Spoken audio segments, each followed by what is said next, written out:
Hit TV YouTube channels లో మీ వ్యాపార ప్రకటనలకు మరియు ప్రమోషనల్ ఇంటర్వ్యూస్ కోసం వెంటనే సంప్రదించండి. నాకు నా బిడ్డలు గుర్తొస్తున్నారు, నేను బతకలేను సార్. నాకు దయచేసి ఎవరైనా సాయం చేయండి సార్. ఈ ఏడాది నుంచి నన్ను బయట వేసేయండి, ఇంటికి వచ్చేస్తాను. అంటే ఒక పిల్లలు ఏడిస్తేనే మనం చూడలేము, అలాంటిది మీ హస్బెండ్ ఏడుస్తూ వీడియో పెట్టారు. ఎలా అనిపించింది, ఏంటి అసలు ఆ సిచ్యువేషన్, ఎందుకు తెప్పించుకున్నారు? మా ఆయనకైతే ఇక్కడుండే ఏజెంటు అక్కడుండే ఏజెంటు మోసం చేసి అమ్మేశారు. ఈ ఏజెంట్కి డబ్బులు ఎందుకు ఇచ్చాము, అతను పేమెంట్ ఇక్కడికి వేసినప్పటికీ ఇతను మా దగ్గర డబ్బు ఎందుకు తీసుకున్నాడు, అక్కడ మా ఆయన చేరిన వెంటనే 50,000 ఆమె ఎందుకు తీసుకునింది,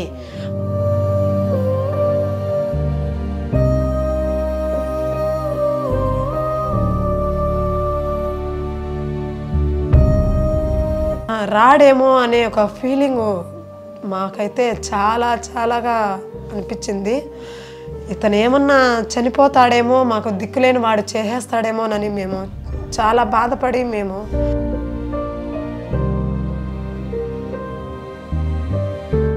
నారా లోకేష్ బాబు గారు, పవన్ కళ్యాణ్ గారు చెప్పారంట, నువ్వు కానీ అతన్ని 2 రోజుల వరకు ఇండియాలో లేదంటే మీ ఫ్యామిలీ వరకు సెంట్రల్ గవర్నమెంట్ అదే పోలీస్ స్టేషన్కి ఏం చేస్తాను అని చెప్పారంట.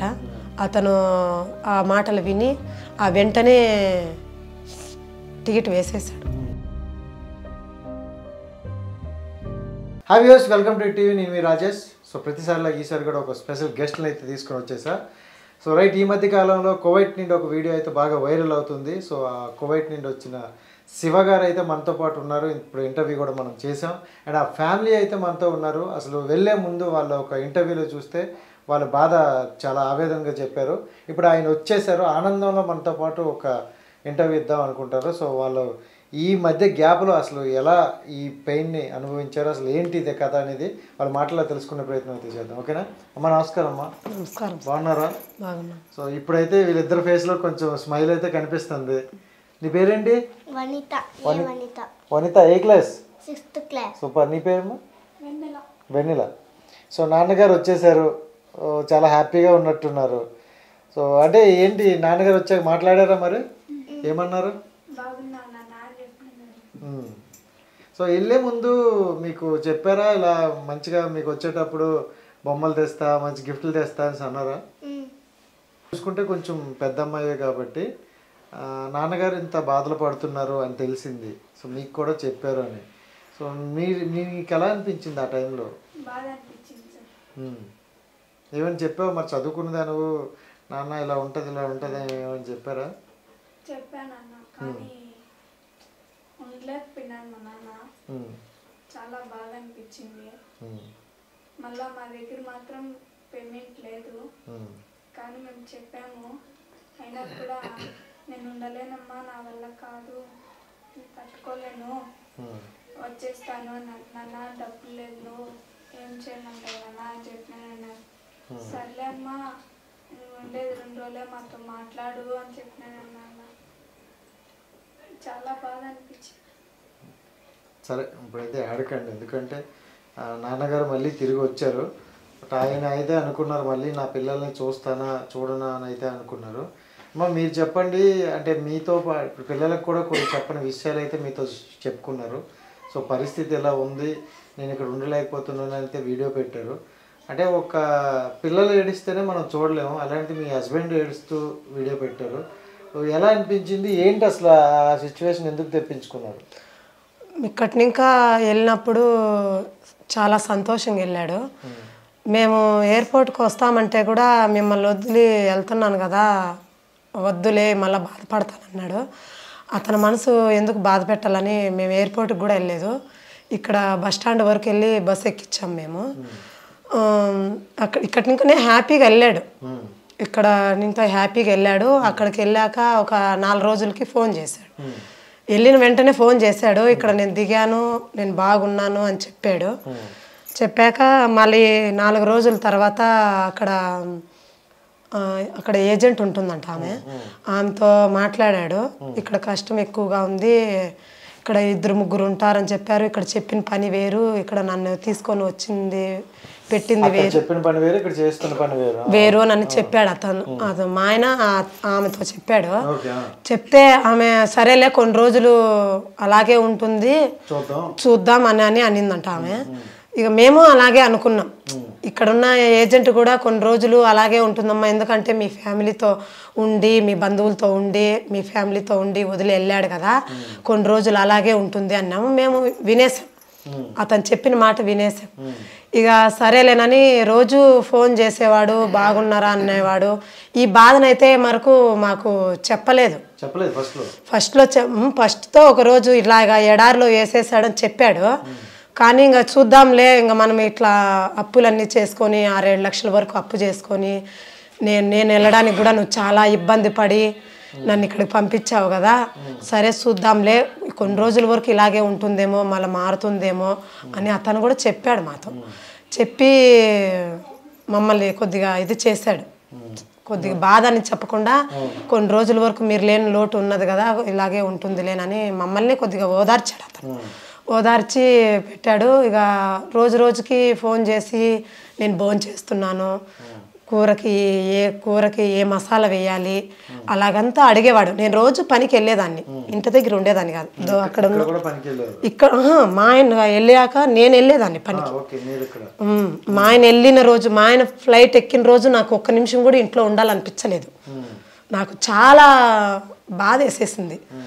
ఉన్నట్టు మా ఆయన ఎంత దూరం వెళ్ళాడే, వెళ్ళకుంటే కూడా బాగుండేది అనిపించేసింది పానానికి. మా ఆయన అక్కడ ఎయిర్పోర్ట్లో దిగానన్నాడు. నేను ఆ రోజు నైటే మా ఆయన వెళ్ళినప్పటికే ఆ నైటే వెళ్ళి భోజనం చేసుకొని క్యారీ కట్టుకొని పనికి వెళ్ళిపోయాం. మేమైతే ఉండలేదు ఇంటి దగ్గర, మా అమ్మాయి నేను. మా అమ్మాయిని స్కూల్కి పంపించేసాం, మేము పనికి వెళ్ళిపోయాం. ఇక్కడ ఉండాలని మాకు అనిపించలేదు. ఏదో ఒక వెళ్ళిపోయాడన్న ఫీలింగ్ చాలా ఎక్కువ అయిపోయింది. పనికి వెళ్ళిపోయాం. పనికి వెళ్ళాక అతను ఫోన్ చేయలేదు, అక్కడికి వెళ్ళాడా చేరాడా లేదా ఏమైంది అని ఒక టెన్షన్ చాలా పడిపోయాం. ఆ రోజు మధ్యాహ్నం ఫుడ్ తినడానికి కూడా వీలు పడలేదు. ఉదయం అక్కడ 9 గంటల ఫుడ్ తింటాము, ఇక్కడ 5 గంటలకే బయలుదేరి వెళ్ళిపోతాం మేము పనికి. అక్కడ 9 గంటలకి భోజనం చేస్తాము. ఆ భోజనం కూడా మాకు తిని అవడం లేదు. అతను వెళ్ళాడా చేరాడా ఏమైపోయాడో ఏమో ఫోన్ కూడా చేయలేదే. మా ఫోన్ చేస్తే ఇక్కడ నెంబరు అక్కడికి వెళ్తానంటే పని చేయదా కదా, ఆ నెంబర్ చేయలేదేనని చాలా ఫీలింగ్ అయిపోయింది మాకు. అయిపోతే మళ్ళీ అక్కడికి వెళ్ళాక ఆమె ఏజెంట్ ఫోన్ నింటి మాట్లాడిచ్చాడు. ఇక్కడ నేను కారులో కూర్చున్నాను, ఆమె ఏజెంట్ ఫోన్ నెంబర్ ఇది అని. ఇక్కడ 1 గంట అయింది అప్పుడు, అక్కడ 11 అయిందంట. ఇక్కడ మాకు 1:30 అయిపోయింది. అప్పుడు భోజనానికి కూర్చున్నాము, ఏడుస్తూ కూర్చున్నాం. మా ఆయన ఇంతవరకైనా మాకు ఫోన్ చేయలేదే మాట్లాడలేదేనని అక్కడున్న పని వాళ్ళతో అంతా బాధను పంచుకుంటున్నా. వాళ్ళు మమ్మల్ని ఓదార్స్తూ ఏం కాదు, అక్కడికి వెళ్ళాక ఫోన్ చేపిస్తారు, మాట్లాడిస్తారు, మీరు పొద్దున్నే కూడా ఏం తినలేదు, ఇప్పుడన్నా తినండి, మీరు కష్టపడుతున్నారు కదా, ఎండ కాస్తుంది కదా, నువ్వు ఏడ్చి మీ అమ్మాయిని కూడా బాధ పెడుతున్నావు, తినండి అని చెప్పిన వాళ్ళు ఓదార్చి ప్లేట్లో పెట్టించారు. అప్పుడు ఫోన్ చేశాడు మా ఆయన ఏజెంట్, అక్కడ ఉన్న ఏజెంట్తో మీ ఆయన క్షేమంగా మాకు దగ్గరికి వచ్చినాడు అని చెప్పనని ఫోన్ చేయించారు. చేస్తే మేము మాట్లాడినాం, నేను హ్యాపీగా వచ్చినాను, ఇక్కడ చేరినాను, మీరేం ఇబ్బంది పడద్దండి, నాకు హ్యాపీగానే ఉంది, మీరు బాగా భోజనం చేసి బాగుండండి, మీరు పనికి వచ్చినారు, మీకు ఏదన్నా అక్కడ అయిపోతే మీకు చూడడానికి కూడా నేను లేని ఇంత దూరం వచ్చాను, మీరు హ్యాపీగా తిని ఉండండి అని మాకు భరోసా ఇచ్చాడు అతనైతే. అప్పుడు తిన్నాం మేము అన్నం. అప్పుడు వెళ్ళిన రోజు బాగుంది, ఒక 4 రోజుల తర్వాత ఇలాంటి పరిస్థితి ఎలా ఉంది చెప్పారు. 4 రోజుల తర్వాత ఫోన్ చేశాడు. ఫోన్ చేస్తే నాకు అక్కడ చెప్పింది ఒకటి, ఇక్కడ చేసింది ఒకటి, మీతో నేను చెప్పుకోలేకపోయాను, కొద్దిగా అలవాటు అయిపోతుందిలే అని అనుకున్నాను, ఇక్కడ ఎడారిలో ఎత్తి వేసేసాడు అని 4 రోజుల తర్వాత చెప్పాడు ఇతను. ఇక్కడ ఏజెంట్కి నేను వెంటనే ఫోన్ చేసినాను, ఏమన్నా ఇక్కడ నువ్వేమని చెప్పావు, సేద్యం దగ్గరికి చెప్పావు, గొర్రెలు ఒకటే ఉంటాయి, ఇక్కడ ఏం పని చెప్తే అక్కడ కూడా అదే పనే ఉండాలి అని కూడా చెప్పాడు అని చెప్పినాడు. మేము రాయచూటికి డబ్బులు కట్టడానికని వెళ్ళాము. వెళ్తే నేను ఇక్కడ ఏ పని చెప్తానో అదే పని ఉంటుంది, నేను ఎంత జీతం అని చెప్తానో అంత జీతమనే అక్కడ ఉంటుంది, వేరే మార్పుడు ఉండదు అని చెప్పి మోసం చేశాడు. చెప్పాడు. ఇతనైతే చాలా వరకు మా ఫ్యామిలీకి చాలా మోసం చేశాడు సార్. ఆ వీసా కూడా కలకడోడు తీసుకున్నాడంట సార్ మా ఆయనకి. మా ఆయనకైతే ఇక్కడుండే ఏజెంటు అక్కడుండే ఏజెంటు మోసం చేసి అమ్మేశారు. ఇదైతే నాకైతే చాలా ఇబ్బంది అయిపోయి ఆయన కూడా కలకడ ఆయన కూడా ఫోన్ చేశాడు. ఇక్కడ వచ్చిన కాటి నుండి చాలా ఫోన్లు వచ్చాయి. ఆయన నెంబరు నాకు మైండ్కు తగలలేదు. అతను కూడా అక్కడ దిగినాక ఆమె ఏజెంటు అతను కలకడోడు గొడవ చేసుకున్నారంట. మీరు బాగుపడరు, వీసా తీసింది నేను, మీరు బాగుపడరు, నాకు ₹1 కూడా డబ్బులు ఇవ్వలేదు, నువ్వైతే ఆ కపిల్ దగ్గర నువ్వు తిన్నావు, వాళ్ళ దగ్గర వీళ్ళు తిన్నారు, నేను వీసా తీసింది అని చెప్పి ఆయన వాళ్ళకి శాపం కూడా పెట్టాడంట. అతను నాకు ఫోన్ చేశాడు, మీ ఆయన ఇలాగ ఇబ్బందిలో ఉన్నాడు. నాకైతే సార్ ఈ వీడియో వచ్చిండేదైతే నాకు తెలీదు. ఇంత వైరల్గా పెట్టిండే వీడియో అయితే నేను చూడలేదు సార్. మా అన్నను మా బావ పెట్టారు. మా ఫోన్కి అయితే రాలేదు. మా అమ్మాయి కూడా ఉంది. అమ్మ ఏ దాంట్లో అంటే నాకైతే అంత చదువుకున్నా కానీ ఫోను చేయడం నాకు రాదు. ఒక 6వ క్లాస్ వరకు నేను కూడా చదువుకున్నాను, అయినా ఫోన్ వాడడం నాకు చేతరాదు సార్. మా అమ్మాయి చెప్పింది, అమ్మ ఇంత వీడియో అందరికీ వచ్చింది అంటున్నారు, నా ఫోన్కి ఎందుకు రాలేదమ్మా అని అడిగింది. ఆ వీడియో వచ్చినప్పుడు కూడా మేము పనిలోనే ఉన్నాం మేమిద్దరం.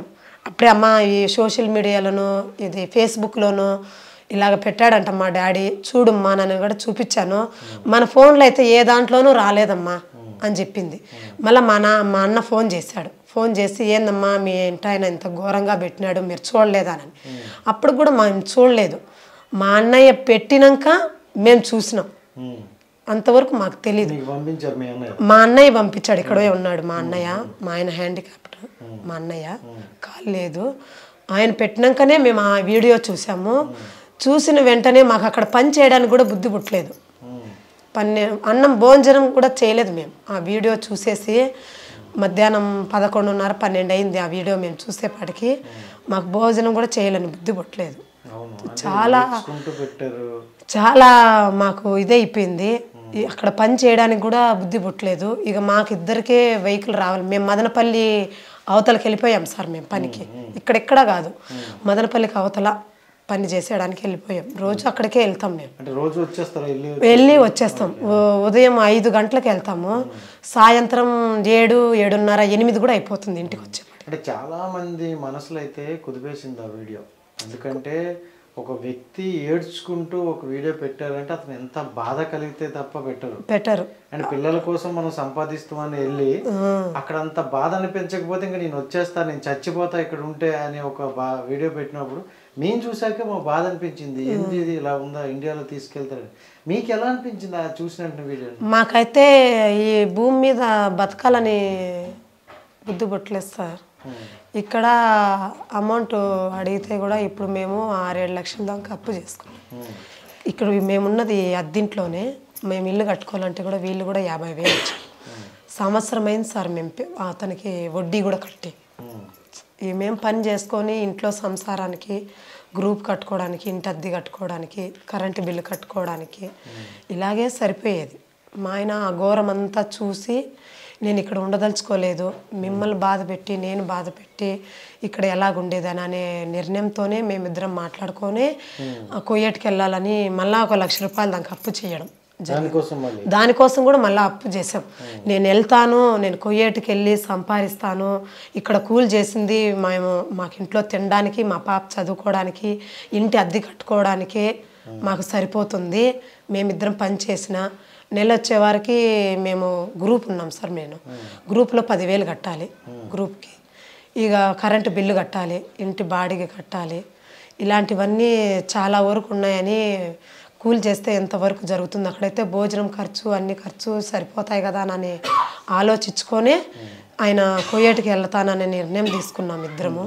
ఇక పిల్లలు ఎదుగుదల ఉంది, పెద్దగా అయినాక పెళ్ళిళ్ళు చేయాలి, మనకు ఉండడానికి ఇల్లు లేదు, అక్కడ కొద్ది వరకు ఇల్లు కట్టాం కాబట్టి ఇల్లు లేదు, మన సొంత ఇంట్లో మనం ఉండాలి, పెళ్ళిళ్ళు చేయాలన్నా కూడా మన సొంత ఇంట్లో ఉంటేనే మనకి మంచి సంబంధాలు వస్తాయి అని మేమిద్దరం ఒక రోజంతా మాట్లాడుకొని ఇక అతని దగ్గరికి వెళ్ళాం సార్. మేము వెళ్ళే ఏజెంట్ ఇద్దరు కలిసే వెళ్ళాం సార్.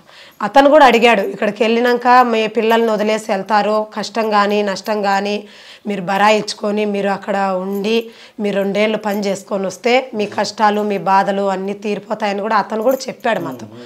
ఇలాగ ఇక్కడ ఉన్న కష్టం కంటే అక్కడేమి ఏదో మా పిల్లల్ని వదిలి ఉంటానులే, కష్టమే కదా ఉంటుంది, నేను ఇక్కడ కష్టపడుతున్నా కదా, నా పిల్లల్ని నా భార్యని వదిలే కదా నేను ఉంటాను, నా కష్టమే కదా నాకు ఉంటుంది అని చెప్పాడు ఇతను.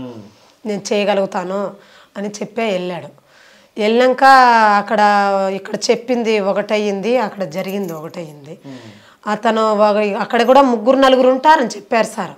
నువ్వు ఒక్కడే ఉండవు, 2-3 ఉంటారు, ఒకవేళ అతను వెళ్ళిపోయినా కూడా ఇంకో మనిషి కూడా నీకు అక్కడ జాయిన్ చేస్తారు అని కూడా చెప్పినాడు. వెళ్తానట్టే ఇంకో మనిషి హాజరవుతుంది. ఇప్పుడు అతనికి టైం అయిపోయింది. మా అక్క కూతురు అక్కడికి కుయ్యట్లోనే 3 ఏళ్ళు పని చేసి వచ్చింది సార్. ఇంట్లోనే పని చేసి వస్తే మా అమ్మాయి వేరే అమ్మాయి వచ్చిన వెంటనే ఈ అమ్మాయిని ఇంటికి పంపించారు. అలాగనుకున్నా సార్ నేను, అలాగనుకున్నా నేను. ఇప్పుడు మా ఆడ మనిషి ఒక మనిషి వచ్చినాకనే ఈ అమ్మాయిని పంపించారు కదా, అలాగే మా ఆయన వెళ్ళినా కూడా అతను వెళ్ళిపోయినాక మా ఆయన వెళ్ళినాక ఇంకో మనిషిని పిలుచుకుంటారని కూడా నేను అనుకున్నాను. ఇలాగా జరుగుతుందని, ఇంత ఘోరంగా ఉంటుందని మేమైతే కల్లో కూడా అనుకున్నాం. చాలా వరకు మోసపోయినాం, చాలా వరకు మోసపోయినాం. ఇన్ని అప్పులు ఉండబట్టి అప్పు పడింది. ఇక ఇతను రావాలని 71,000 కపిలు అవుతుంది, నేను ఇంతవరకు ఖర్చు పెట్టాను అన్నప్పటికీ అతను డబ్బులు ఖర్చు పెట్టినప్పుడు ఈ ఏజెంట్కి డబ్బులు ఎందుకు ఇచ్చాము, అతను పేమెంట్ ఇక్కడికి వేసినప్పటికీ ఇతను మా దగ్గర డబ్బు ఎందుకు తీసుకున్నాడు, అక్కడ మా ఆయన చేరిన వెంటనే 50,000 ఆమె ఎందుకు తీసుకునింది అని ఇవన్నీ మమ్మల్ని చాలా కుదిపేశాయి. మీరు మా ఆయన నింటి మీరు డబ్బు తీసుకున్నారు కదా, మా బాధలు చిన్న పాపను వేసుకొని నేను పనికి వెళ్తున్నా కదా, అప్పుడు మీకన్నా జాలి కలగలేదా, మా బాధ అనేది మీలో చేరలేదా అని మేమైతే చాలా వరకు బాధపడాం సార్. మేము 4-5 రోజుల వరకు భోజనం కూడా తినలేదు, మా పిల్లలు మేము తినలేదు. మేము మా అమ్మ వాళ్ళు మా పాప అయితే అమ్మ నువ్వు తినమ్మా నన్ను ఏడ్చేది, మా పిల్లోళ్ళు అయితే తినాలనిపించలేదు. అక్కడక్కడికి వెళ్ళిపోయేదాన్ని, పనికి వెళ్ళిపోయేదాన్ని, నాకు ఇంటికాడ కూడా ఉండాలని అనిపించలేదు. ఆ వీడియో పెట్టినప్పుడు కూడా వాళ్ళకి వీళ్ళకి డబ్బు అడిగాను, వీళ్ళు ఇస్తాను నన్ను. వీడియో పెట్టిన తర్వాత మీరు ఇంకా ఎక్కువ బెంగపడి ఉంటారు. భలే చాలా వరకు మేము ఇబ్బంది పడిపోయాం సార్. సర్పంచ్ గారు పనికి వెళ్ళాము, నైట్ వచ్చాము. ఆ ఉదయమే సర్పంచ్ గారు, ఈ ఊరున్న సర్పంచ్ గారు ఫోన్ చేశారు, మీరు పనికి వెళ్ళొద్దండమ్మా, ఈ వీడియో మీరు చూసినారో లేదో అని చెప్పి అన్నారు. మేము చూసినాం సార్, నేనైతే పనికి వెళ్ళాలని కూడా బుద్ధి పుట్టలేదు. మనం అక్కడ కష్టపడితేనే కదా సార్ మనకు అమౌంట్ ఇస్తారు. ఇలాగ కడుపు నిండా బాధ ఉంటే మనం అక్కడ కష్టపడకుండా పోతే మేము ఎలాగ పని చేసేది, మాకు పేమెంట్ వాళ్ళు డబ్బులు ఎలాగిస్తారు, కూలి మనకి ఎలాగిస్తారు అని సార్తో కూడా నేను చెప్పాను. ఆ వెంటనే మమ్మల్ని అక్కడికి తీసుకెళ్ళి మీ భర్తనైతే ఎలాగైనా తీసుకెళ్తాము అని అతను కూడా మాకు భరోసా ఇచ్చాడు. ఎమ్మెల్యేతో కిషోర్ సార్ గారు మా కలికిరి, ఆ ఎమ్మెల్యే గారితో కూడా మాట్లాడతానని చెప్పారు. చెప్పినాక నేను అప్పటి నుండి మేము పనికి వెళ్ళలేదు సార్, పనికి వెళ్ళలేదు. ఈ బాధనే ఉంది, వీళ్ళు మమ్మల్ని సహకరిస్తున్నారని చెప్పారు కదా, మా ఆయనతో మాట్లాడాను, నేను వాళ్ళతో వీళ్ళతో మాట్లాడి నువ్వు బాధపడద్దు. ఈ వీడియో యాక్చువల్లీ నారా లోకేష్ వరకు వెళ్ళింది. సో గవర్నమెంట్ వరకు వెళ్ళడమే మీ హస్బెండ్ మీ ఆయన ఇంటికి వేగంగా వచ్చారనుకోవచ్చా? అవును సార్, ఖచ్చితంగా. నారా లోకేష్ బాబు గారు, మన పవన్ కళ్యాణ్ గారు, ఈ మా పంపిన ఏజెంట్ కూడా నా దగ్గర డబ్బులు లేవు, 30,000 టికెట్కి వేయాలని కూడా నాతో చెప్పారు సార్. నేను ఎప్పుడు వాళ్ళు ఫోన్ చేసి ప్రెజర్ పెట్టారో అప్పుడు టికెట్ కూడా డబ్బులు వేశారు సార్. వాళ్ళు ప్రెజర్ పెట్టంగానే ఇతను నిన్న వరకు డబ్బులు లేనను అతను ఇవాళ డబ్బులు ఎలాగుందని అప్పుడే టికెట్ వేసేసారు. గవర్నమెంట్ వరకు వెళ్ళిపోయింది. గవర్నమెంట్ వరకు వెళ్ళిపోయింది. నారా లోకేష్ బాబు గారు, పవన్ కళ్యాణ్ గారు చెప్పారంట, నువ్వు కానీ అతన్ని 2 రోజుల వరకు ఇండియాలో లేదంటే మీ ఫ్యామిలీ వరకు సెంట్రల్ గవర్నమెంట్ అదే పోలీస్ స్టేషన్కి ఏం చేస్తాను అని చెప్పారంట. అతను ఆ మాటలు విని వెంటనే టికెట్ వేసేసాడు. నాతో కూడా ఫోన్ చేశాడు. ఫోన్ చేసి నా దగ్గర అమౌంట్ లేదమ్మా అంటే, నేను కూలి చేసి నేను పని చేసుకుంటాను దాన్ని, అతను జీతం కూడా నాకు వేయలేదు, నీకు 28,000 డబ్బులు నేను ఆడదాన్ని నేను ఎలాగ తెచ్చిచ్చేది, మా ఆయన అలాగా చూస్తే బాధపడుతున్నాడు, ఇది గవర్నమెంట్కి మొత్తము సోషల్ మీడియాకి గవర్నమెంట్కి మొత్తము వెళ్ళిపోయింది, నేను నీకు ఇప్పుడు 28,000 వెంటనే తెచ్చి ఇవ్వాలంటే నేను ఎలాగ తెచ్చేది, నా దగ్గర అయితే ₹1 డబ్బులు లేదన్నాడు. అతను కూడా ఆ మాట చెప్పాడు, నా దగ్గర డబ్బులు లేవు అన్నాడు. ఆ మధ్య నేను మదనపల్లికి వెళ్ళిపోయాను సార్. ఆ మాట చెప్పాను. మదనపల్లికి ఇక్కడ సుమన్ టీవీ వాళ్ళు ఫోన్ చేసి నన్ను పిలిపించారు. ఆటో కూడా మాట్లాడించి నన్ను పిలుచుకొని వెళ్ళారు. అక్కడికి వెళ్ళినప్పుడు కూడా నేను ఆ మాటే చెప్పాను, 28,000 డబ్బులు పంపించమని అడుగుతున్నారు, నా దగ్గర లేదు సార్ అని కూడా చెప్పాను. చెప్పినాక అదేమైందో ఒక 2 గంటల సేపుకే టికెట్ వేసేసానమ్మా నన్ను ఫోన్ చేశాడు సార్. ఎఫెక్ట్ అక్కడ ఇంకనే జరిగిపోయింది. నేను అక్కడ కూడా చెప్పాను, ఇక్కడ చెప్పాను, ఇక్కడ ఫోన్లో అయితే చెప్పాను, అక్కడైతే వీడియోలో చెప్పాను. అక్కడ ఆయన ఎన్ఆర్ఐ లోకేష్ సార్ గారికి కూడా చెప్పాను, మీరు ఎవరికి ₹1 పేమెంట్ కట్టద్దండి, నేను ఎలాగైనా నేను చేస్తాను అని. ఆ 1 గంట 2 గంటల సేపుకే అతను టికెట్ వేసేసానమ్మా అని మాకు సెల్లుకు కూడా ఫోటో పెట్టాడు. రేపు కొందుకి మీ ఆయన రేపు సాయంత్రం కొందుకి ఇంటికి ఫ్లైట్ ఎక్కుతాడు, నైట్ తెల్లారుజామున మీ బెంగళూరుకి వస్తాడు అని చెప్పేశాడు. ఆ ఆలోచనతోటి ఇతనికి ఎవరో ఇది చేశారో ప్రెజర్ పెట్టారు అని నాకు ఆలోచన వచ్చింది. ఆయన ఎన్ఆర్ఐ లోకేష్ సార్ గారు చెప్పారు. ఆ ఏజెంట్కి పవన్ కళ్యాణ్ గారు, లోకేష్ సార్ గారు వాళ్ళు మీ ఫోన్ చేసి ఈ మాదిరి చెప్పారు అని. కానీ ఎంతైనా కూడా కానీ మాకు ఈ 3 రోజుల్లోనే మా భర్త అంత కష్టం నింటి 3 రోజుల్లోనే ఇక్కడికి వచ్చారంటే, నారా చంద్రబాబు నాయుడు గారు, అతని కొడుకు లోకేష్ బాబు గారు, మన పవన్ కళ్యాణ్ గారు, మన కలికిరి కిరణ్ కుమార్ సార్, కిషోర్ సార్ గారు, పీలేరు ఎమ్మెల్యే సార్ గారు, వీళ్ళు చాలాగా మమ్మల్ని దగ్గరికి తీర్చుకొని మా కుటుంబాన్ని దీన్ని తీసి మమ్మల్ని చాలా హెల్ప్ చేశారు. వాళ్ళైతే దేవుళ్ళు సార్, వాళ్ళైతే దేవుళ్ళు. వాళ్ళకి మా జీవిత కాలం మా కుటుంబం వరకు మేమైతే అతను వాళ్ళకి రుణపడిపోయి ఉంటాం సార్. ఇప్పుడు ప్రభుత్వం దృష్టికి మీ ఫ్యామిలీ వెళ్ళింది, మీ కష్టాలు వెళ్ళాయి.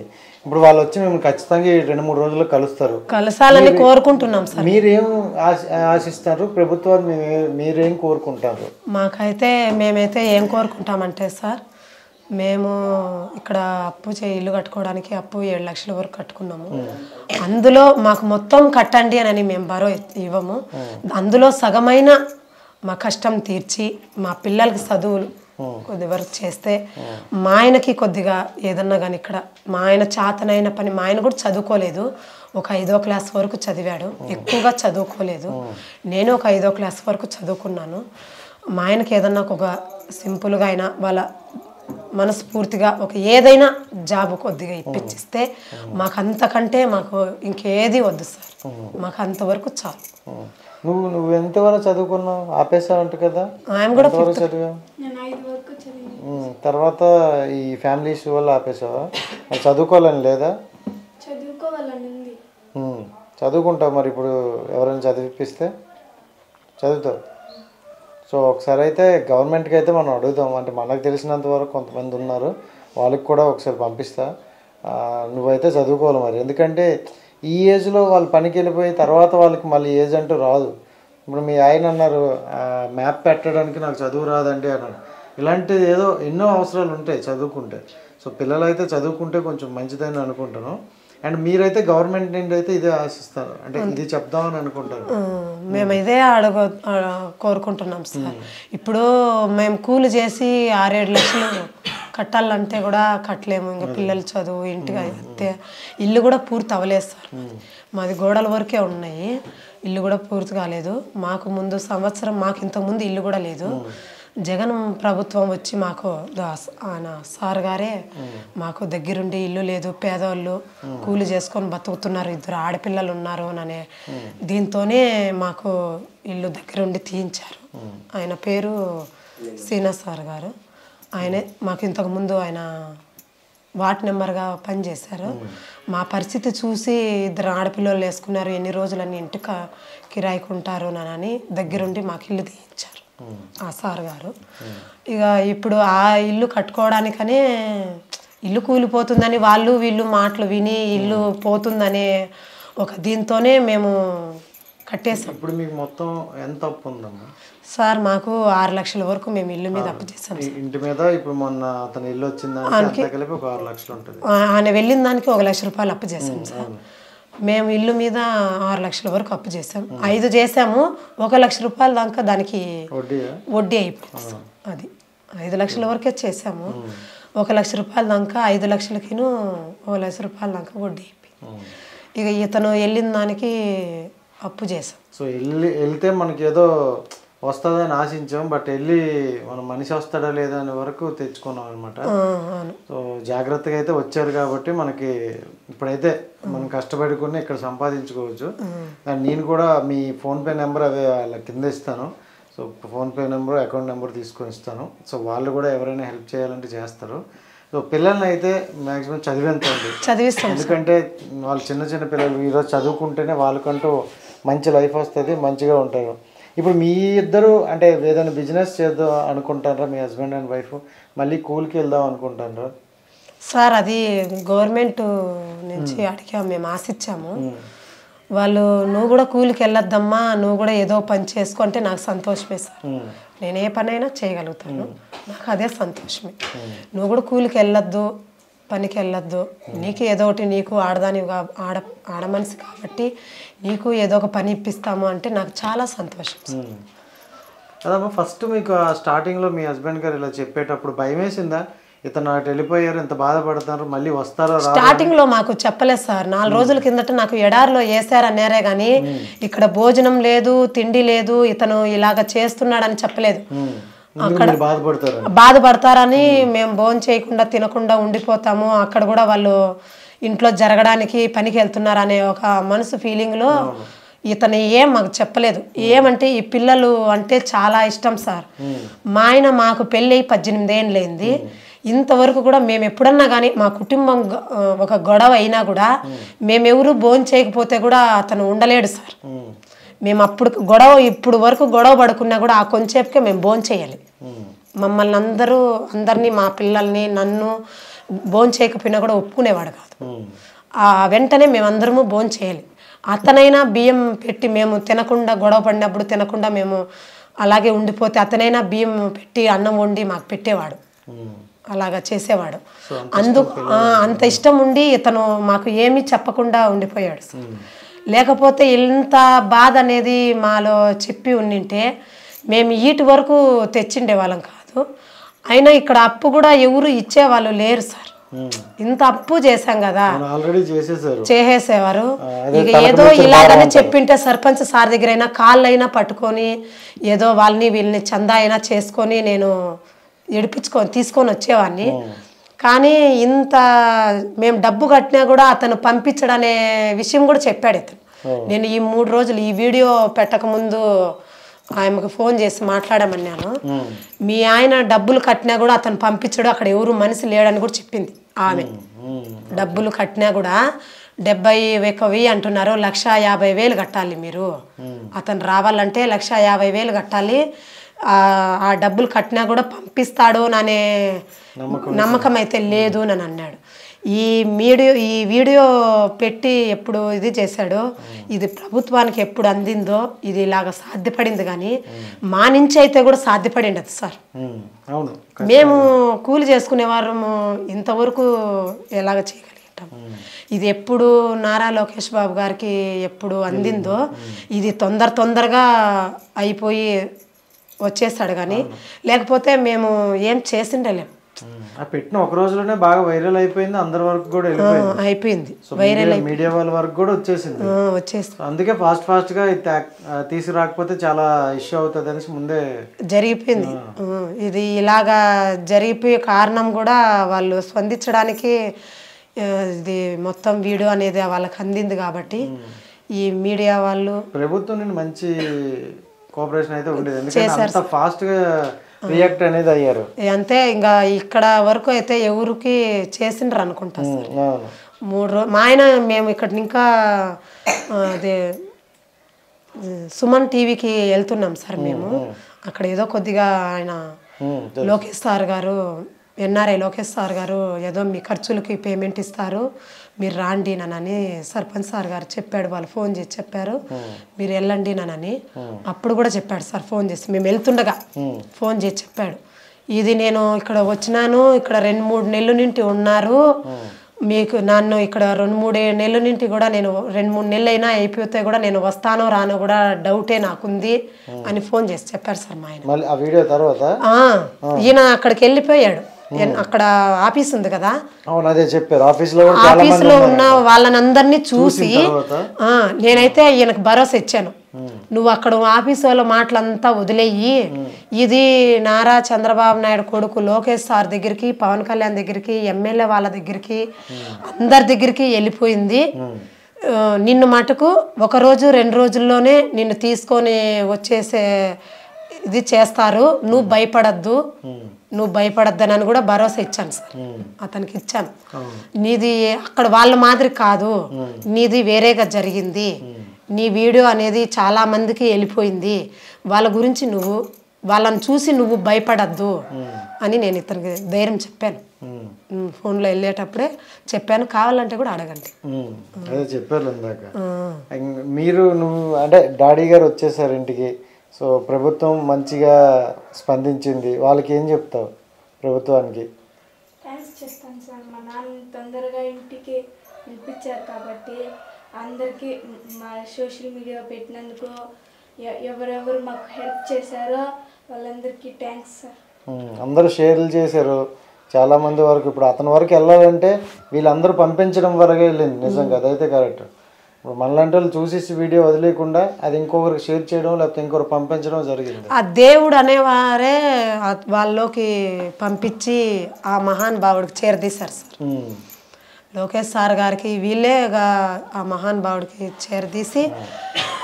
చేరవేసి మమ్మల్ని తొందరగా కష్టం నింటి, మా దుఃఖం నింటి, మా బాధ నింటి మమ్మల్ని అర్థమైంది. నేను కూడా సుమన్ టీవీలో ఆ రోజు ఇంటర్వ్యూ చూసా, ఫస్ట్ రోజు మీరు పడుతున్న బాధ మీ ఫేస్లోనే కనిపించింది. అయితే మేము 3 రోజుల నుండి మేము ఫుడ్ కూడా తినలేదు సార్. మేము ఆ విషయం కూడా పక్కన వాళ్ళకి ఎవరికి చెప్పుకోలేదు, మా బాధని పక్కన అక్కన వాళ్ళకి కూడా చెప్పుకోలేదు. మేము ఎంత బాధ అనుభవించినామంటే ఈ 3 రోజుల్లోనే అంత బాధ అనుభవించాం సార్. మేమైతే ఈయన రాడేమో అనే ఒక ఫీలింగు మాకైతే చాలాగా అనిపించింది. ఇతను ఏమన్నా చనిపోతాడేమో, మాకు దిక్కులేని వాడు చేసేస్తాడేమోనని మేము చాలా బాధపడి మేము ఇంటి తలుపు వేసుకొని కూడా చాలా ఏడ్చేస్తాం సార్. మేమైతే ఎవరికో కూడా బయట అక్కన పక్కన కూడా పక్కన ఇంటి వాళ్ళకి కూడా చెప్పుకోలేదు. మా పిల్లలు నేను అయితే ఎటైతే అటు అవుతుందమ్మా, దేవుడు పెట్టిన కాడికి అవుతుంది. మన బతుకులైతే మన జీవితం అయితే ఇటు వరకు ఉంది, మనం ఏం చేయలేము, దేవుడు దయ అనుకున్నాము. దేవుడు కూడా మాకు చాలా వరకు కరుణించాడు సార్. ఏడకండి, ఎందుకంటే తిరిగి వచ్చారు కాబట్టి అయితే ఏడకండి, ఎందుకంటే ఇప్పటికైనా ఇంకా మీకు మంచి రోజులు వచ్చాయి అనుకోవచ్చు. ఒక వీడియో మీ జీవితాన్ని మార్చింది, ఎందుకంటే చాలా పెద్ద వ్యక్తుల వరకు వెళ్ళింది కాబట్టి వాళ్ళ నుండి కూడా మీకు సహాయం ఉంటుంది అండ్ మీడియా తరపు నుండి కూడా ఉంటుంది. మీరైతే ఏడకండి, మీ అప్పులు అయితే తీరుతాయి ఖచ్చితంగా. సో వచ్చినందుకు మనమైతే ఇప్పుడు హ్యాపీగా ఉండాలి, ఎందుకంటే ఏది జరగకుండా మళ్ళీ ఎలా వెళ్ళిన వ్యక్తి అలా వచ్చారు అని అయితే మనకు ఉంది.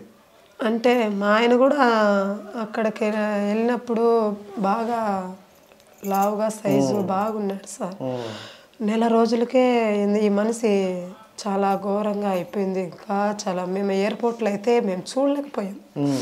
ఎయిర్పోర్ట్కి వెళ్ళినాం మేము. ఆయన